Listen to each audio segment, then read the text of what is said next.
guys, and welcome back to my YouTube channel. For those of you who do not know me, my name is Elena and I'm a true crime blogger. I have a TikTok account with 46,000 followers, so if this is your first time watching my YouTube channel and you're from there, welcome. And if you're a subscriber of my YouTube channel, this is my first video in a couple of years. Today I'm going to be talking about the Karen Read retrial. If you guys don't know who Karen Read is, she is a 45-year-old woman who is on trial in Norfolk Superior Court in Dedham, Massachusetts. She was a former financial analyst, an adjunct professor, and she's being accused of, and I don't know what words I can say on YouTube, so I'm going to stick with my TikTok lingo and say she was being accused of unaliving her Boston police officer boyfriend, John O'Keefe. John O'Keefe was a Boston police officer. He was taking care of his niece and nephew, just seemed like such a stand-up guy. And I don't want to lose sight in this whole video that the purpose is not only making sure Karen Read's story gets out there and that people have an idea of what's truly happening, in my opinion, and based on facts, but also that John O'Keefe gets the justice he deserves. On January 29th, Karen Read and John O'Keefe went out and they weren't in like a great place. There's some text messages going back and forth prior to them going out of them having gotten into some kind of argument prior to going to the bar, but Karen goes out, she meets John who had already been out, and they seem to be loving each other, right? So no matter what the prosecution shares in the text messages that they share from that night, Karen and John are seen on CCTV like hugging each other, loving each other, very, very affectionate in the bars. They are out with a few people, and a couple of those people are Brian Albert. These are going to be big players. Brian Higgins. They're out with Jennifer McCabe, her husband Matt McCabe, Nicole Albert, who's Brian Albert's wife. These are all players that you are going to see in this case. And I don't want to go into nitty gritty. I do trial updates every day, and I might do a week by week trial update here on my YouTube, but I'm kind of giving you guys the background right now. So they go out with these people. They go to CF McCarthy's, which is a local establishment. They go to the Waterfall, which is a big name if you guys are following this court case. And they leave there and they get invited back by Jennifer McCabe, who was just a friend, right? So it was like John's friend, John O'Keefe, and they were friends because his niece, who he takes care of, and her daughter are friends. They go back to Brian Albert's house. Brian Albert is a police officer. Brian Higgins, who's there, is an ATF agent, and Brian Higgins had been texting Karen Read, and Brian Higgins and Karen Read had shown interest in each other through text message. Karen Read and John O'Keefe show up to 34 Fairview, which is where all of this takes place. Karen Read drives her Lexus SUV to 34 Fairview. They had never been there before, so John said, "I'll go check it out." Karen drops him off. About 5 minutes goes by and she's like, "He's not coming back. He went in without me." And if you could see the text messages that the court showed, there was already a major insecurity in the relationship and distrust. Karen Read didn't feel secure in the fact that John wanted to be with her. And so he goes to the door and never comes back and gets her. So she was very upset about this. Karen Read leaves, and I think at like 12:32 she leaves. She goes to John's house on One Meadows Ave, and she connects to his Wi-Fi at 12:36. So the time that Karen Read left 34 Fairview is not set in stone, but she connects to John's Wi-Fi at 12:36, and this is important. Now, John O'Keefe is, in her understanding, left at 34 Fairview. She starts calling him and I think texting, but definitely calling, leaving voicemails.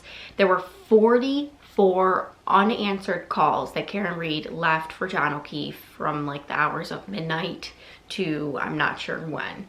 She ends up going to look for him around 5 a.m. But she's calling him. During these voicemails, she's like with his niece, who he takes care of, who Karen was very close with. This is brought up a lot in the court case about how John would accuse her of spoiling his niece. And she's like, "I'm with your kids, like you're using me, I'm putting your kids to bed, I'm gonna leave them," to try to get him to come home. But he never comes home. And Karen ends up going out at 5 a.m. to go get him. She calls Jennifer McCabe. Jennifer McCabe is the homeowner, Brian Albert's sister-in-law.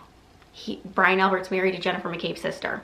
She gets Jennifer McCabe and she gets Carrie Roberts, and they start to look for them. Now Jennifer McCabe says, let's go back to One Meadows Ave. Let's go see if he just magically appeared home. And he did not. So then they're driving around and Karen's like, maybe he went to Bella's mom's house. This was an insecurity that Karen had because apparently John had dated Bella, a friend of his niece, his mom's, at one point. So they're driving and they end up driving back to 34 Fairview, and they see John, apparently only Karen sees John, out in front of the house, like near the street, just laying there. She runs out of the car. She's hysterical. There's like body cam footage. You can hear her screaming when Jennifer McCabe calls the police. She's doing CPR. Her face has blood on it. She lifts her shirt up to put to his bare skin to try to warm him up. She is performing any life-saving measures that she can, and she's hysterical. Jennifer McCabe calls the police. She says there's a man in the snow. She doesn't identify him as a Boston police officer, which I feel like would be a professional courtesy, because sometimes, and I would say most of the time, police would amp things up if they knew another police officer was found unalived somewhere. McCabe never, not once, tries to get Brian Albert to come out of the house. She goes in and tells them that John O'Keefe is found unalived on the front lawn, and the homeowner, Brian Albert, never once comes out of the house. He's a police officer. That's his acquaintance. Never comes to see what's going on, never comes out to try to perform life-saving measures, help, do anything. He never leaves his house. There, fire, paramedics, people show up, and there is a certain firefighter named Katie McLaughlin who claims, and there's one other, his name's Timothy Nuttall, who claims that they heard Karen Reed say, I hit him, I hit him, I hit him. But there's, stories have changed. They've said on the stand that their stories have changed. Jennifer McCabe claims this as well, but apparently she says, like, could I have hit him? Because she's so confused as to how this happened, because she left John there and she went home, and then she left him raging voicemails accusing him of infidelity, of, you know, just using her to watch his kids, and she's like, I'm so confused. John goes to the hospital. Karen gets put on a psychiatric hold because her family fears that she might unalive herself because of all of this going on. She's hysterical. And then that's when a lot happens. Karen sees Peggy O'Keefe, John O'Keefe's mother. She sees his brother, Paul O'Keefe, and she asks them, like, is he alive? And they won't talk to her. She ends up getting released from the hospital, and she goes back to John's house to get her stuff. She leaves, she's with her dad, and the family claims that she was, you know, weird. And I mean, I kind of don't blame her for being weird. She's going through something super traumatic, as are they. But she also just got off of a psychiatric hold, and I think she's probably in a grave state of shock. She ends up getting her car impounded and taken by the Mass State Police later that day at her parents' house, and they confiscate her Lexus SUV. Now, it gets a little bit tricky here. Karen gets charged with manslaughter, and then those charges get upgraded. Karen Reed has been charged with second-degree murder. Prosecutors allege that Reed struck O'Keefe with her SUV after a night of drinking and left him to die in the snow. She's been charged with manslaughter while operating under the influence of alcohol. This charge pertains to the claim that she was intoxicated when the incident occurred, and then leaving the scene of a collision causing personal injury and unalivement. Authorities assert that she failed to remain at the scene after allegedly hitting O'Keefe. Now, this is what Karen's been charged with. Now let's talk about some of the things that have happened following this. In the first trial, there was so much that came out, and that's when I became aware of this case. And some of the strange things that have happened and that have come out through the trial are the fact that the lead investigator, Michael Proctor, was heavily grilled on the stand about his behavior through the investigation. He's the one that said all the evidence led to Karen Reed. Michael Proctor had a close personal relationship with the homeowner, Brian Albert. There were a series of text messages that were, you know, pulled off of Michael Proctor's phone that said things like, the homeowner's a Boston cop, he won't catch any charges. He said things like, Karen Reed is a whack job, see you next Tuesday. He texted his sister saying he hoped that Karen Reed unalived herself. He said things about her medical condition and said that she had a leaky balloon knot. The footage of the cross-examination of Michael Proctor repeating these things is absolutely astounding. Include the following. She's a bitch. Objection. Is that right? Yes. A whack job, correct? Yes. A retard, right? Yes. Her balloon knot leaks, right? Yes. No ass, correct? Yes. She's fucked, according to you, right? Yes. Ass Leaker. That was a word you used, a figure of speech, right? Correct. A girl who shits herself, right? Correct. And then her, correct? Correct.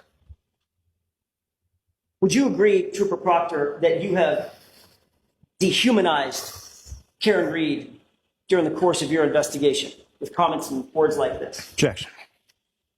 I'll give you this one, Mr. Jackson. Would you agree with that? I would say based off that language,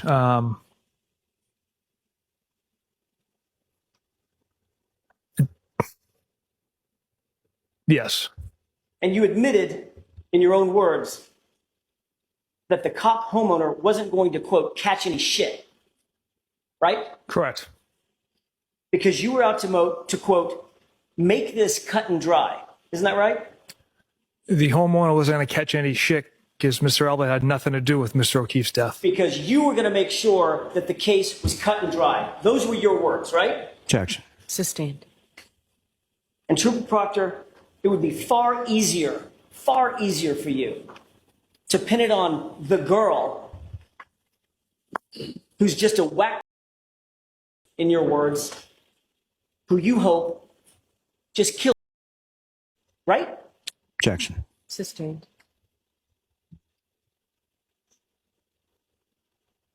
Shame on you, sir. And if you watch it, you would believe that if this is the lead investigator that so strongly believed that Karen Reed did this, he absolutely held a bias. There was a group text message between Michael Proctor, Sergeant Yuri Buchanan, who oversaw Michael Proctor, and a couple other Mass State Police who were talking about, you know, Karen Reed's phone being confiscated. And Michael Proctor joked about not being able to find her nude photos yet. One of the officers said that she was attractive, and Michael Proctor said, yeah, if you like girls with no ass. So the integrity of the officer going about this investigation was non-existent. Beyond that, there were people that weren't looked into that should have been. This retrial, Sergeant Yuri Buchanan, who did receive disciplinary action for failing to, you know, manage Michael Proctor because he was on those group chats that were just completely inappropriate. The disciplinary action that he received was like 5 days dinged off of his vacation. He said that the evidence, the home, 34 Fairview, was never looked into. Never went inside, never looked around, nothing. There was never like a crime scene log, so people going in and out of the crime scene were never written down on a log, or photos or geographic pinpoints of where the evidence was found. He admitted to all of this. There was nothing. He was just like, oh, it was within like 5 feet. The first 2 sweeps of the crime scene, no broken taillight was found, and Karen Reed's car, there's a video off of John O'Keefe's home surveillance where she backs into his Traverse, and Sergeant Yuri Buchanan, who never admitted to this in 3 years, said on the stand that he saw her car tap his car. This was the first time, so that's why that's huge. So her taillight was cracked, and there is video footage of her cracking her taillight. Now, once her car was confiscated, the evening of the morning that John was found, the car was taken and everything written in the affidavit wrote 5:30 p.m. All of the signed, sworn paperwork by Michael Proctor wrote that her car was confiscated at 5:30 p.m. When in reality, the video footage from Karen Reed's father's home shows that her car was taken at 4:12 p.m. When the car was brought to the Sally Port, there's 15 minutes of missing footage. 15 minutes. The video that does remain is inverted and not very clear. And then all of a sudden, on the third search of the crime scene, there's 47 pieces of missing taillight. How does that happen? Further into the corruption of the case, let's talk about the fact that the homeowner, Brian and Nicole Albert, never came out of the house. Within a couple of months, they got rid of their dog. And if you guys don't know the injuries that John O'Keefe sustained, his injuries are not consistent with being hit by a Lexus SUV. His arm looked like it had scratches and dog bites all over it. Chloe was a failed police dog. She was rehomed to Vermont, but the Alberts had her for 7 years. The night that this all went down, John O'Keefe was found with all of these injuries, and their daughter, Caitlin Albert, took Chloe to her house. Caitlin Albert was supposed to spend the night. She was never supposed to leave her parents' house. She left abruptly around 1-ish, I think, and her boyfriend had left way earlier because he's a snowplow. He had some snow plowing to do, and he had to be up at like 4 a.m. And he just randomly comes and gets her, and she takes the dog with her. Brian Higgins, who had a romantic interest in Karen Reed, and Karen Reed and Brian Higgins, was at the house that night. He left at 1:30 a.m. and he key badged into the Canton Police Department, where he says that he has an office because he's an ATF agent, and he went there to move cars around because a snowstorm was coming. The day that Karen Reed's car was impounded and the Sally Port footage is missing, Brian Higgins had key badged in and out of the Sally Port. Pretty crazy, if you ask me. All of these things are a little suspicious. Following a notice, and there is conspiracy theory on how this notice came out. It sounds pretty spot on to me, but Brian Albert was tipped off that his phone was going to be confiscated by the police. 2 days prior to that notice getting to Brian Albert, he was notified and he got rid of his phone. The same goes with Brian Higgins.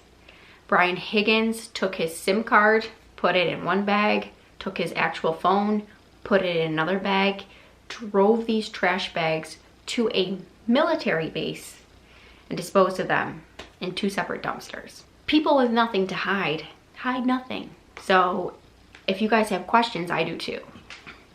Let's go into the group chat of the McCabe's and the Alberts. Jennifer McCabe, the homeowner sister-in-law who invited John and Karen back that night, her husband Matt McCabe, and the homeowners Brian and Nicole Albert had a group chat happening, and I took some pretty heavy notes on this. I took heavy notes the first trial, but the second trial I did as well. There are some notes that Jen testified. This is from the retrial. She texted Nicole Albert that Carrie Roberts, who was one of the friends that Karen had picked up that morning, talked to the cops and kept it simple. Jen says to the group chat that included Matthew McCabe, Brian Albert, Nicole Albert, and herself, "I will get more information tomorrow. Do not want to text about it." Then a text from Matt McCabe to the group chat says, when they were talking about why investigators showed up at D&E Pizza, which is Chris Albert, Brian Albert, the homeowner's brother's sub shop, Matt McCabe said, "They're eating, I assume. Tell them the guy never came in the house." The guy meaning John O'Keefe. And mind you, when all of these people are testifying, they testify to the fact that John O'Keefe was a dear friend. So to say that the guy never came in the house, or to have to reiterate that to somebody to make sure that they tell the investigators that the guy never came in the house, doesn't make a whole lot of sense. Brian Albert responds to that text that Matt McCabe said, making sure that they say the guy never came in the house. Exactly. My opinion on those text messages is Matthew McCabe and Brian Albert saying, stick to the story. Jen then writes to Nicole, Brian, and Matt, "Carrie is here going over the timeline." This is on February 1st. Now, this gets into the fact that Jen McCabe, her sister, and Carrie wrote out a timeline the morning that John was found. They sat down, they wrote down everything because they just weren't sure what happened. And during that, they remembered something. They remembered that Karen Reed said, I hit him, I hit him, I hit him. And they called Officer Lank, whose number they got from Brian Higgins. And they wanted to make sure that he knew that they had this revelation that Karen said this while going over their timeline. Why do you have to go over a timeline? Why do you even have to create one? And then 2 days later, go over it again. And says, we handed the phone to Carrie, and on the other end of that phone is Michael Proctor, the lead investigator. And Jen McCabe says to the group chat, she is telling them everything. Jen follows up with all the stuff. During this point of the cross, Jen looked extremely uncomfortable. McCabe to the group chat then writes, if she, meaning Karen Reed, pleads out, this will end. If she fights it, it will be an episode. And I wrote in my notes, is this the new Has Long to Die in the Cold? Because I haven't even gotten to that part yet. At 5:15 on February 1st, Carrie Roberts is interviewed at the McCabe residence. Jen McCabe messages the group chat, you listening? Matt says, she is telling them everything. She could write a book. Alan Jackson said that the group chat text messages is a textbook example of witnesses colluding about what they had just seen. Now, this gets into some Google searches. So there is controversy over a Google search that Jen McCabe made, whether it happened at 2:27 a.m. or 6:20 or 6:30 a.m. Jen McCabe searched Has Long to Die in the Cold. Now, this is important because there have been several different people on the stand, experts, who are trying to say whether or not this search happened at 2:27, which would mean that Jen searched this way before John O'Keefe was actually found out in the snow, or if she searched this when she was with Karen Reed and he was found. Now, this gets to another interesting part. Jen calls John O'Keefe 7 times. 7 times. But she's so like, I don't know about times, I don't know about the time I did this or that, but she's persistent that Jen McCabe did not talk to John O'Keefe after 12:18. But after 12:18, she calls John O'Keefe 7 times and says on the stand that this happened because she was playing music and inadvertently called him, but she didn't mean to. And the defense says if they were inadvertent and like you never mean to call him, wouldn't those go to voicemail? That just doesn't make any sense. 7 phone calls in 19 minutes Jen McCabe made to John O'Keefe. It just doesn't make sense. And for her to say that they were butt dials instead of saying, yeah, I was wondering if he was coming, that would make more sense to me. Like, yeah, you're wondering if your friend's coming because you guys are saying he never came in the house. Now for you to say, oh yeah, they're butt dials, but we never left a voicemail, is strange. An extraction was done on Jen McCabe's phone and not one of those butt dials was found. The police were able to get the log of John O'Keefe's phone and saw that Jen McCabe had called him 7 times because she deleted those calls. She then deleted the Has Long to Die in the Cold Google search despite not having deleted over thousands of Google searches. Another notable thing that leaves a lot of people questioning things is that the Alberts ripped up their basement floor, ripped it up. And there was a private investigator there, I think, that I believe got like a piece of the flooring, but I can't say for sure. And they sold their home like thousands, tens of thousands of dollars under my market value. That's very strange to me. Another part that leaves people questioning is that Alan Jackson, Karen Reed's defense attorney, one of them, asked a witness, which was one of the women on the stand, Carrie Roberts, because she testified during a grand jury that Karen Reed told Jen McCabe to search hypothermia, Google about hypothermia. And Carrie Roberts says on the stand, I never heard her say that. And Alan Jackson's like, you know that's perjury, right? She was like, yeah, Jen told me she said that, but I never heard it. So she perjured herself on the stand, and this was like day 2 of the retrial. Jen still says that Karen Reed told her to Google hypothermia. She she says this is true. So right now it's Jen versus Karen. It's like he said, she said. And some of the last points that I'll make to you guys about this case that are leaving me very confused so far, and I'll get more into the current day of the retrial, but I wanted to give you guys a background on what I think, as somebody who's questioning everything, the integrity of the case, everything. When Jen McCabe called 911 and she said, you know, there's a man found in the snow, she was asked by a 911 operator if anybody there knew CPR, with her brother-in-law just feet away from her, and she said no. And Alan Jackson said, 911, your brother, who's a police officer, is in the house, and you couldn't go get him, ask him to perform CPR on your dear friend who's unalived on your front lawn, or possibly maybe could be saved? You didn't go in the house to get him a warm blanket? You didn't do any of those things? She didn't do any of those things. She practiced no life-saving measures on her dear friend. And all of these people have gone to great lengths to hide things, in my opinion. So those are some of the reasons and some of the things that have happened on the stand that make me believe that Karen Read is not only being framed, but that other people are responsible for the unaliving of John O'Keefe. I wanted to do this YouTube video because I'm covering this so heavily on my TikTok, and it's grown a little bit of a following, and I wanted to see what a longer form video would do for people, if you guys would be interested in watching it. So I'm interested to see your thoughts below. Comment down below if you're following this trial, what you think of my first true crime video. Give it a like, a subscribe, and those are my thoughts so far. And if you guys want to see more up-to-date trial recaps, definitely comment down below and I'll do that as well. Thank you guys so much for listening to me yap, watching, and I will see you guys all soon again in my next YouTube video.